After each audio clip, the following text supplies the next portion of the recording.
মা ছেলেকে বলছে এই তোকে টিফিন দিচ্ছি, স্কুলে গিয়ে একা একা খাবি, কাউকে কিন্তু দিবি না। ছোটবেলা থেকে অভ্যাস করাচ্ছি একা খাবি কাউকে দিবি না, একা খাবি কাউকে দিবি না। ওই ছেলে যখন বড় হবে তখন আলাদা হয়ে একাই খাবে, তোমাকে আর দেবে না।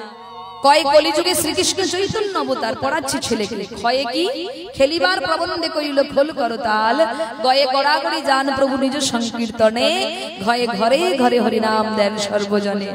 এমন শিক্ষা দিচ্ছে যে শিক্ষার দ্বারা তিনি গৌর হরিকে চিনছে, গৌর হরিকে জানছে। কিন্তু মা এখনকার অনেক ছেলে মেয়ে গৌরকে মানেই না, জানেই না। মা শিক্ষা দিলে তো ছেলে মেয়ে শিখবে, মা যেমন শেখাবে তেমন শিখবে। এক মা তার ছেলেকে নিয়ে কীর্তন শুনতে গিয়েছে, তো কীর্তন শুনতে গিয়েছে, এবার কীর্তন শুনছে, হঠাৎ কীর্তন শুনতে শুনতে ছেলে, বাচ্চা ছেলে তো হিসু পেয়েছে। তা যেই হিসু পেয়েছে ছেলে এবার মাকে ডাক দিয়ে বলছে,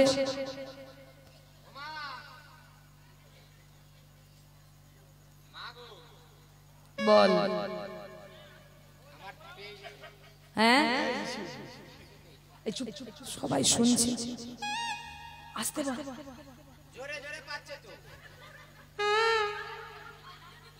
এই চুপ কর। এইবার সবাই বসে আছে, তার মাঝখানে বড় ছেলে ছোট ছেলেটা এরকম করছে, হিসু পেয়েছে হিসু পেয়েছে। কি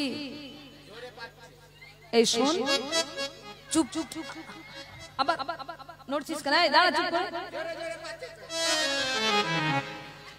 লোকে শুনলে কি বলবে? এই শোন, ও মায়েরা, প্রথমবার পেয়েছে মা নিয়ে গেছে, আবার কিছুক্ষণ যেতে না যেতে আবার বলছে। 3 ঘন্টা কীর্তন তো, এবার প্রথমবারে গিয়েছে, এবার দ্বিতীয়বার মা আবার ছেলে ধরেছে, মা হিসু পেয়েছে। এই কি হলো তোরে? এবার মা লজ্জায় পড়ে গেছে। মা কীর্তন শুনতে বসেছে আর ও বারবার ওইরকম করছে।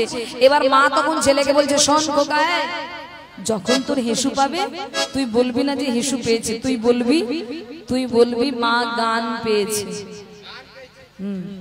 কি বলবি? হ্যাঁ বলবি আমি গান করব, ঠিক আছে? বলবি আমি গান করব, হ্যাঁ বলবি আমি গান করব। ও মায়েরা, এইবার মা শিখিয়েছে, ছেলে শিখেছে।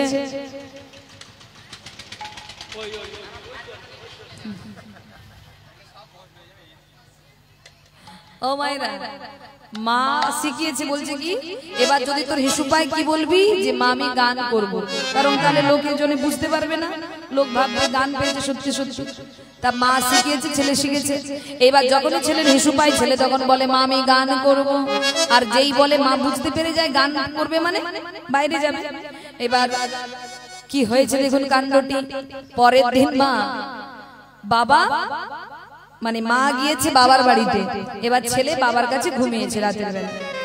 এবার রাত 2টোর সময়, এবার মা শিখিয়ে গেছে যেটা ছেলে তো শিখে নিয়েছে। এবার রাত 2টোর সময় ছেলে উঠে বাবাকে ডাকছে,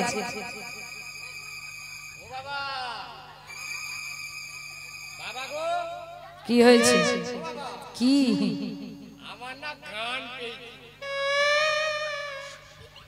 তুই আবার কবে গান শিখলি? তুই গান আবার কবে শিখেছিস? হ্যাঁ এই এত রাতে কেউ গান করে? ঘুমিয়ে পড় বাবা, ঘুমিয়ে পড়, কালকে সকালে গান করবি, এত বেলা ঘুমিয়ে পড়। কি এই বললাম তো আজকে নয় কালকে গান করবি সকাল বেলায়।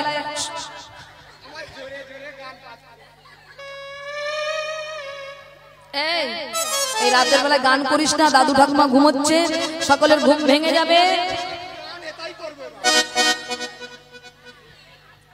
যেই না ছেলে বাধ্য হয়ে উঠেছে, বাবা তখন রেগে বলে ঠিক আছে তোর যখন এত গান পেয়েছে আমার কানে কানে কর। ও মা আমার কানে কানে কর। এবার যেই বলেছে ছেলে তাই করে দিয়েছে। বাবা বলে হ্যাঁ রে তোকে এই গান কে শিখিয়েছে?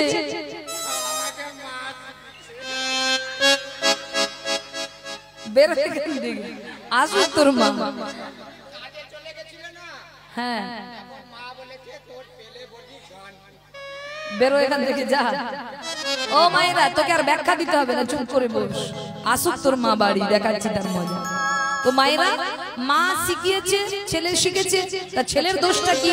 তদনুরূপ মা আপনি যা যা বলবেন, যা যা করবেন, ছেলে কিন্তু দেখে দেখে তাই নকল করবে, তাই শিখবে। তাই বাচ্চাদের কাছে সাবধান, এমন কোন কর্ম করো না বা এমন কোন কাজ তাকে করতে বলো না যাতে নিজেদের বিপদ নিজেরাই ডেকে নিয়ে আসো। মা ছেলেকে বলছে, এই তোকে টিফিন দিচ্ছি, স্কুলে গিয়ে একা একা খাবি, কাউকে কিন্তু দিবি না।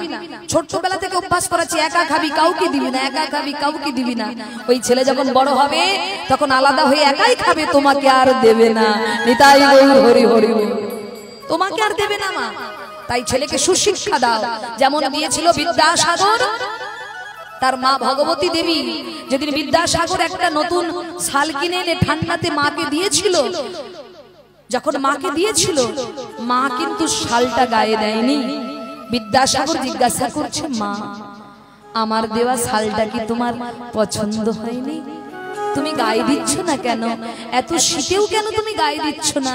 আমার দেওয়া উপহার কি তোমার পছন্দ হয়নি? মা বলে, খোকা আমার খুব পছন্দ হয়েছে বাবা। তাহলে গায়ে দিচ্ছ না কেন?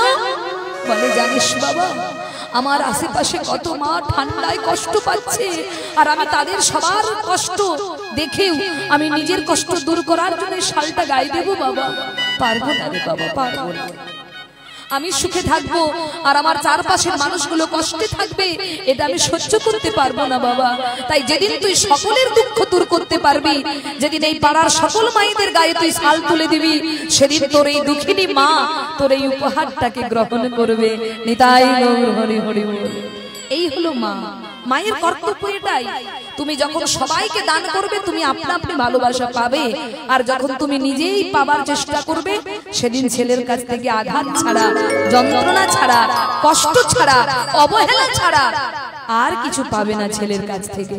তাই মা প্রথম থেকে শিক্ষাটা দিয়ে রাখো, ভালো শিক্ষা, যাতে তোমার ছেলে বৃদ্ধ বয়সে তোমাকে ঘর থেকে বের না করে দেয়, যাতে তোমার ছেলে বৃদ্ধ বয়সে তোমায় আলাদা না করে দেয়। এই শিক্ষাটা সন্তানকে দিও, সবাইকে ভাগাভাগি করে দিস বাবা, কোনোটাই আমার নয়, সবই ঈশ্বরের দান। তাই তুই যা পাবি গরিব দুঃখীকে তাই দান করে দিবি। শিক্ষা।